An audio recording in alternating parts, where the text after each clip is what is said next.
Shabbat Shalom, everybody, and you're welcome to the Shabbat of this morning. The Parashat that we're going to discuss about this morning is Parashat Chukkat. As I was just explaining, Chukkat actually means a decree. It's not a word. It's not a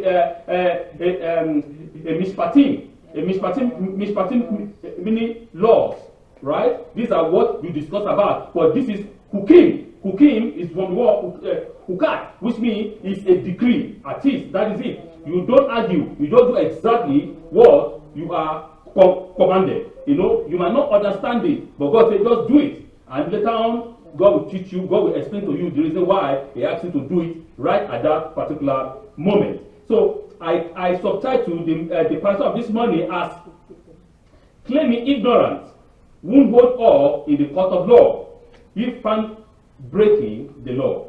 I repeat again, claiming ignorance won't hold all in the court of law if you break the law. Meaning that, what I mean is that claiming that, oh, I didn't know that this is the law, and you break it, that won't hold up in the court of law if they take you to court. I say, oh, you come and say to the judge, hey, Mr. Judge, I didn't read that law, I didn't know that we have such a law. But you break the law, they sentence you, you face the consequence. You don't say that you can't come and tell the judge, I didn't understand or I don't know. No. You don't claim ignorance. And say, oh, and then you break the law and say, okay, I'm sorry, I didn't know. No, you go to jail because you break the law.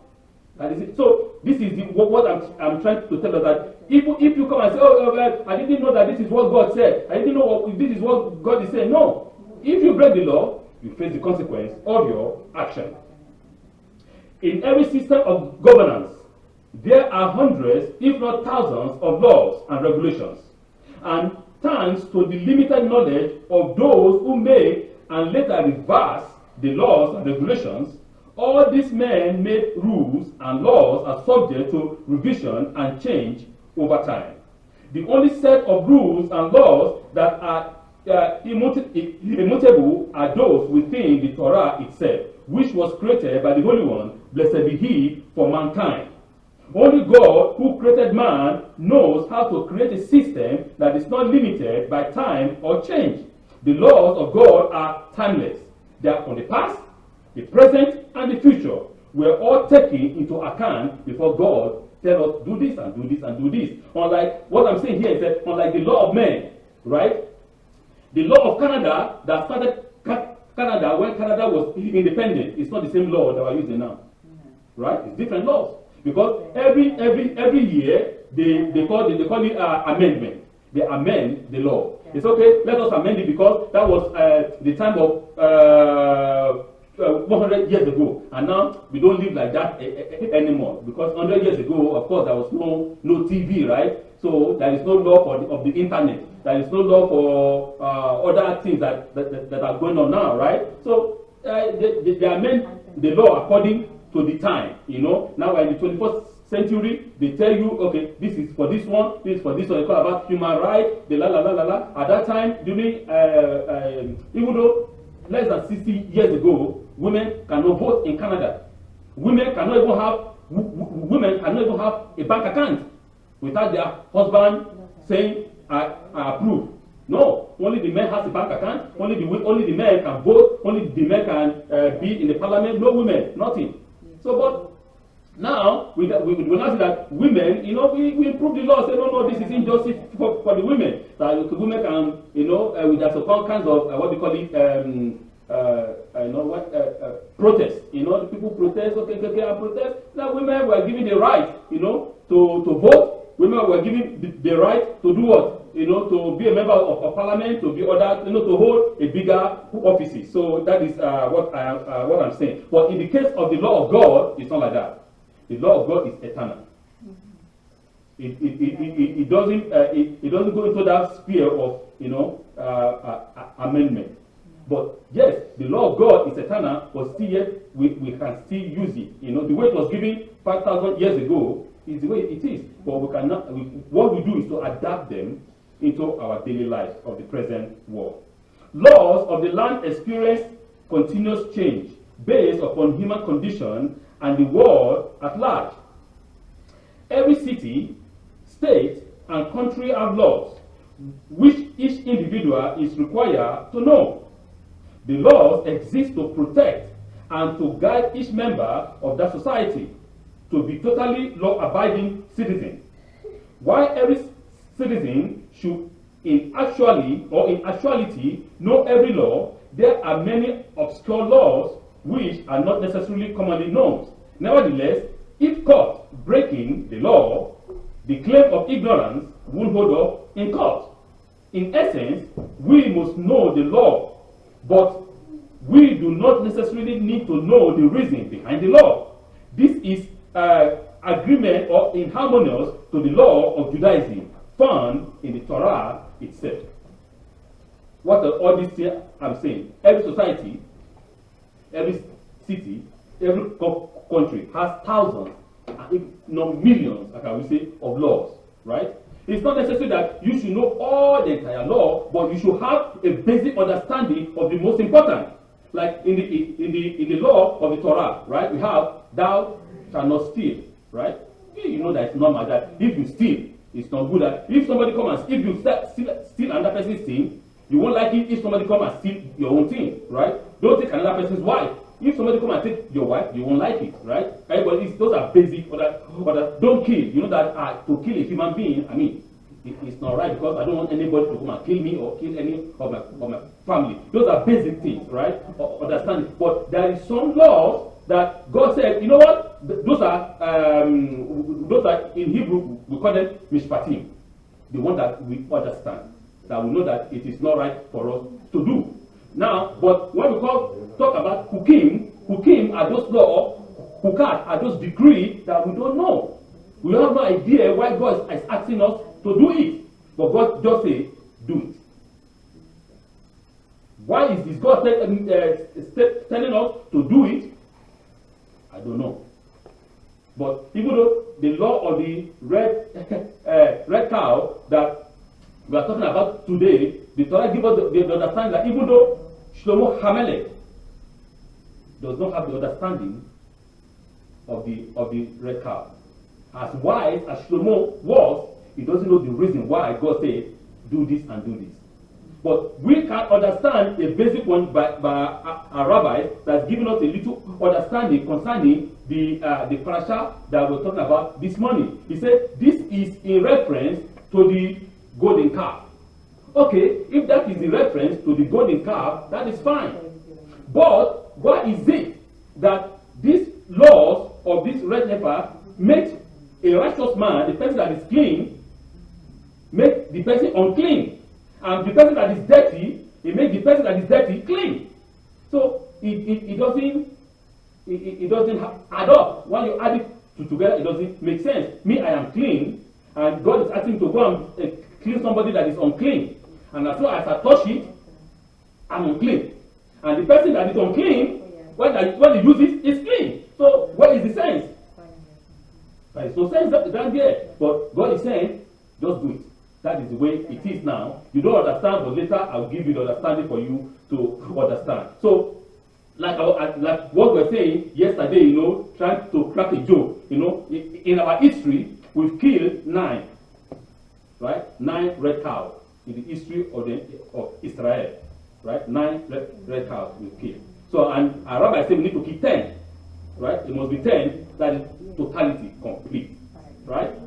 Now, we have some people, in Israel now, this Israel, the political Israel, I would say. Now they say, you know what? We need to keep the red cow. So what do? Let's go to Texas. We bring some cow from Texas and use genetic understanding to modify them and turn them to red by our means. Because we have to keep by our means. Is that what the Torah said? No. As even as said, give us understand that before the sickness, God give us the remedy. Okay. There is no sickness without no remedy. No. God always give the remedy before the sickness. And this is what the Torah is saying, that if a man died, before a man died, God said, okay, this is the remedy for you to clean the person so that the person will not become contaminated. Go and do this. Do it. Just do it. And when the person dies, when the person touches a dead body or a bone, or somebody goes to the graveyard, this is what he has to use to clean himself, to purify himself. God has given us the remedy before the situation, right? But in the understanding of nowadays, this is what we want to do. We must push and force the hand of God, right? So we have to do 10 by all means. Okay, now in those days, according to what my grandfather told me, he said when the ash of the old red cow finish, they don't have it again. That is the end of it. So he said, my grandfather would say, but miraculously, God will allow a cow to bear red. No modification, no genetic manipulation, right? That when that cow born and they start in that city, the cow will bear red. Oh, what? And the owner of the cow will say, "Oh, my cow is red." They need to inspect it. They inspect it that even though the eyelid, my grandfather said everything was red, complete red. They, oh, I have a red cow. Then they go and report to the temple, right? The temple will come. They will allow the baby cow, the calf, to stay with the mother for 3 months. After 3 months, they will take that calf into the temple. They will raise it down there. Nothing touches it. Nothing is special, right? Then, before any other thing, and after that, there is a joke that we're talking about yesterday that we normally talk about with the Ethiopians, and the joke is this. There's a cow born, right? They have other cow that was born. We have black, we have yellow, we have any brown, anyone, right? So now, when the red cow was born, right? Then the people from the palace, like the temple is a palace, like they come and pick up the red one, and the other baby, we look at the other people were jealous of the red one. Say, whoa, how come? This one, how come they take it? No, so they take it down to the palace. He eats special food. Everything is good. Everything is on kidori. And me, I'm here, pulling weight is pushing. I mean, this is not fair. The world is not balanced. Not knowing that after 1 year, that one will kaput. You see, 1 year, that one will kaput. Then when they see that one kaput, say, hallelujah, thank God I'm not in the balance. So this is the idea, So the finger is not balanced. You need to understand. Why some people say that that enjoy over there, you don't know that their life is miserable. That is just the idea that what I say. Their life is miserable. They cannot go out the way you can go out and enjoy yourself. They are afraid of paparazzi. They are afraid of that. So let's come back to the Parashat. So this is the Parashat.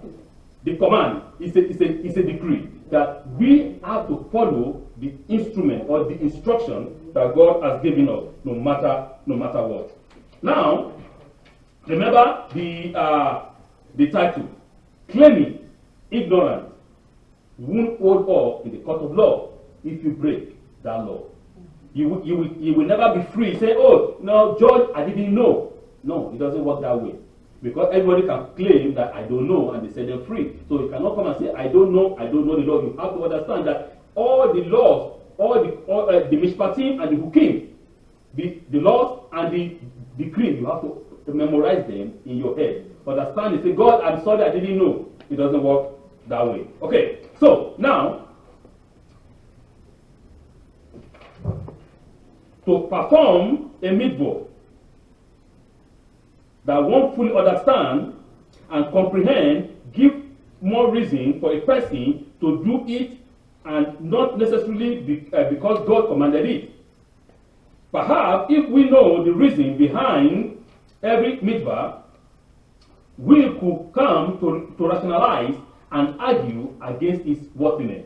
So now my argument here is this: that why is it that God asks us to go and do it without explaining? Because it is also good for us to ask questions. Why? Right? We are not a robot. Right? We are not a zombie.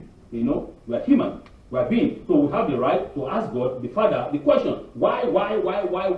And I explained yesterday, that is why when a child is at the age of 3 years old or 2 years old, start asking mama, pourquoi, why? Right? And the mama, okay, because this, because this. And when the child becomes stubborn, he said, mama, why? Okay, mama said, because of this.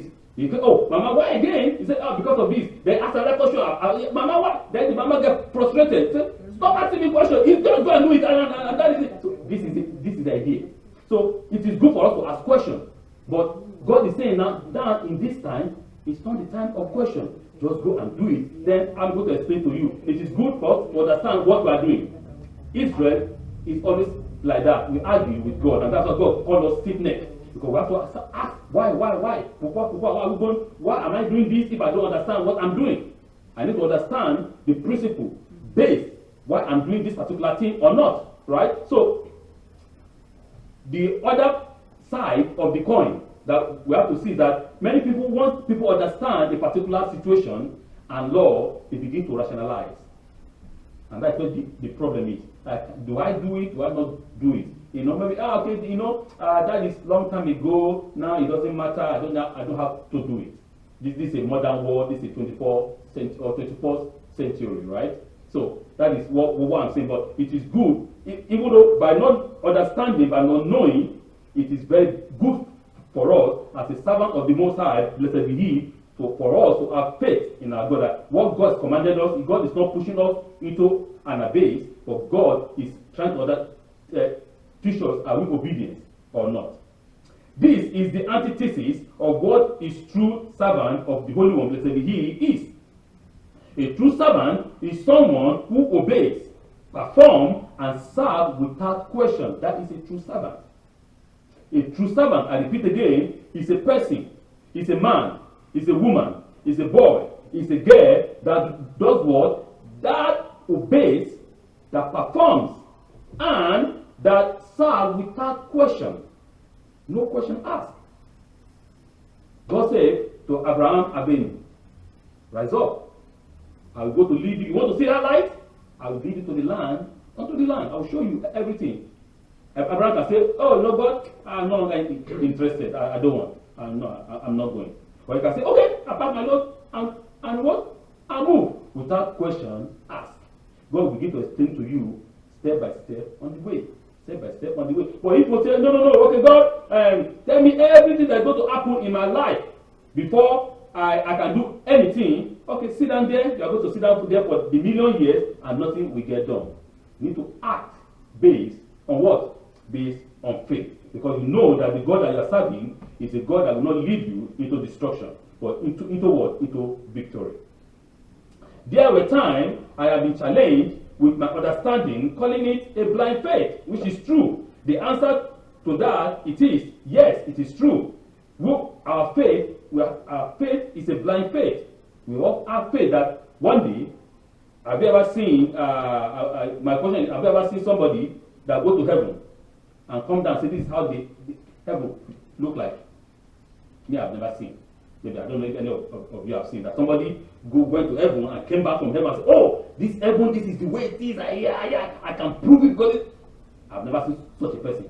But I have a faith that one day we are going to enter into the Garden of Eden. We read the Garden of Eden. I've never seen it. I don't know if it's true or not. Maybe it's a fantasy. I have no idea. But I believe that there is a Garden of Eden.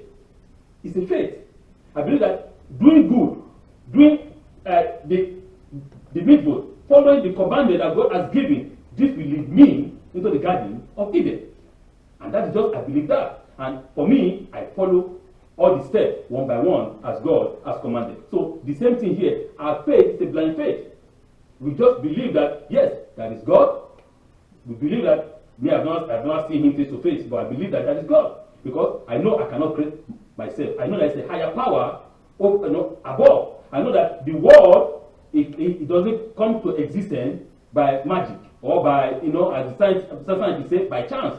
No, I know that there is a designer that designed everything step by step. That I believe.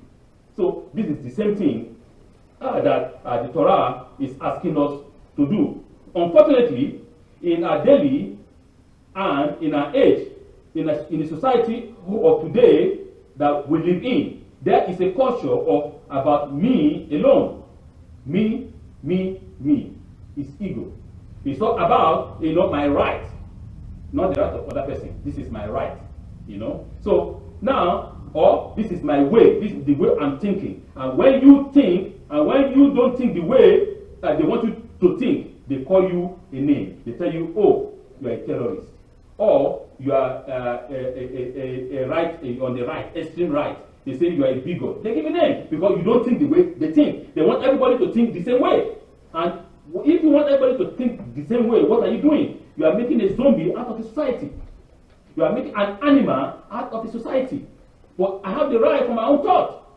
And you, likewise, you have the right for your own thought. If my thought and your thought does not align, we can debate about it. We can talk. We can not calling each other names, not killing each other, not destroying each other because I want to control you by all means. So to me, I don't think that is good or that is right. Yet there are mitzvot that we do understand, but those are typically the mitzvot that we should probably think about in our own daily lives, since they make sense for us. For example, as I said, don't kill. Everybody knows. Don't bow to any other gods. We know that it's reasonable. That don't steal people's wives, don't steal people's land. All those are normal things that I know that if they do to me, myself, I won't be happy. So I will not do it to another person. But ultimately, if we can serve the Holy One, blessed be He, on a level which transcends understanding. If we can serve the Holy One on a level that transcends understanding, we will root ourselves ever more deeply in our faith, in emunah, in our faith. Because we are serving God on the level, not of the level of physical understanding, on the level of a spiritual understanding. Because if we say that, okay, in the physical understanding, we said 1 plus 1 in the physical understanding is 1. Right? 1 plus 1 is 1 plus 1 is 2. Sorry. Yeah. In the physical understanding, 1 plus 1 is 2. Rabbi is so bad in mathematics. Okay, 1 plus 1 is 2, right? In the physical understanding. But if you want to explain it now in the spiritual understanding, 1 plus 1 is 1. So how does that make sense? Yes, sometimes it doesn't make sense. But you can see that 1 plus 1 is 1. Adam is always 1. Yes, God divided him into 2. For Adam, always 1. You see that this is 1, this is 1. So if this is 1 and this is 1, they can never grow, they can never develop. What did God do? This one and this one has to come together to be 1. Then they can produce 2. You see what God is doing? So 1 plus 1 is always 1. For them to produce the next one. So we need to understand what the spiritual understanding means and what the physical understanding is saying. So we have to start go on the level of faith, on the level of the spiritual understanding, for us to be able to understand what the Torah is talking about. Reaching a profound level of understanding of the way of the Holy One, blessed be He. Who came gives us the protection that man cannot disagree with God, thinking he or she can do whatsoever they want to do. This is my mood today, this is what I'm going to do today. Or this is my mood tomorrow, I'm going to do another one tomorrow. No. You cannot disagree with the Holy One, blessed be He. Right? Because God has said, this is what you have to do. No question asked, go do it. Just have faith that everything is going to end well. That is it. So, Abdil in Hebrew meaning to separate. From the word Abdil, Abdallah. Abdil meaning to separate. Playing in a ball game, we must know all the rules of the game, even though we may not understand them. Even if we disagree with the rule, we know every player still follow it, or there are consequences. How much more so when it comes to the heritage, our people, our past, our present, and our future. We must be dedicated to knowing all the rules, all the laws, and all the customs, even the hukim that we may not understand at this time, at this moment, or know the reason why they must be observed. They must be followed, even if we disagree with them. Ultimately, this devotion to our laws, to our traditions, to our understanding, including the hukim, will strengthen ourselves, our families, and our community, and bringing us closer to our Creator, the Lord, the Most High. Blessed be He. So, when you play a game, there is a rule of the game. Sometimes me and my children, they play game. They say, Papa, this is the rule. I don't know the rule, right? This is the rule, this is the rule. Sometimes I want to break the rule. They are not for me to, I want to outsmart them. And they say, no, Papa, no, this is the rule, this is the rule. You have to understand, even though you don't agree, even though I don't agree with the rules, but how to play the game according to the rules. Even though if you don't understand the laws or the hukim, that doesn't mean that I have to break it. No, you don't understand it, just do it according to what God said. There's a reason why God said, do it that way. And downstairs, I'm going to explain more the reason why. Right? You have to say, this is what God is saying. Just do it. When you do it, then we are going to talk. Talk about that later on. Just to give one example before we close. We understand what happened in Israel, and we understand the giving of the he-goat to Azazel in the wilderness. Right? So now, are you trying to say, because the Torah says one goat for God and the other goat for Azazel? Are you trying to equal Azazel with the Almighty? No. But they are saying, you give us the understanding, when Israel left Egypt, we left because we left in a haste, and the people were completely dirty. And remember, God hates dirtiness. Because the people, they've eaten the intestine of Egypt. They behave exactly like Egyptians. You can see it in the Torah of today. No difference between them and the Egyptians. They worship other gods. They don't do nothing. But the leaders, they pray and ask God, you need to intervene. And God said, okay, it's time for me to do all to come down and save them. Right? God sent Moshe Rabbeinu to bring us out of the land of Egypt. And the Ascenti said, as they were coming out, as Satan said, hey, yeah, these people are mine now. They sin. They are not clean. Right? They are not clean, which is true. They are not clean. And God will not take unclean thing unto himself. They are not clean. They do exactly like the Egyptians. But what God said, no, this is not the time for what? God gave at a time, Chukkat. It's a decree. It's not the time to talk blah, blah, blah. No. Because of the promise I promised what? Their fathers. Abraham, Isaac, and Jacob. The righteousness of Abraham, Isaac, and Jacob covered the entire city, the entire people, even though they were unclean. It's not the time. Later on, we are going to talk about that, but now, at this time, it's time for me to save them and bring them out. And Moshe did all the work that the Holy Ones commanded, and we're out of the land. So we need to know all these things, because sometimes you might be thinking only hukim is only God expected. No, that the hukim is for your own benefit, it's for my own benefit, it's for our benefit. God doesn't need it. If you don't do it and you face the consequence, it's your problem. Not that of God. But God knows why he said, go do this, and when you perform it, you do it, and everything will end well. Remember that claiming ignorance, claiming I don't know, I don't understand, this and that will not hold up in the court of God. Because at that time, you cannot say, God, yes, I saw it in the book of Deuteronomy. But, I forgot to read the book of Deuteronomy. I read it all the way to Numbers, and I thought that was the end. No, it doesn't work that way. You have to do everything that God has commanded. Then, everything is success. Parashat, Chukkat. Shabbat Shalom.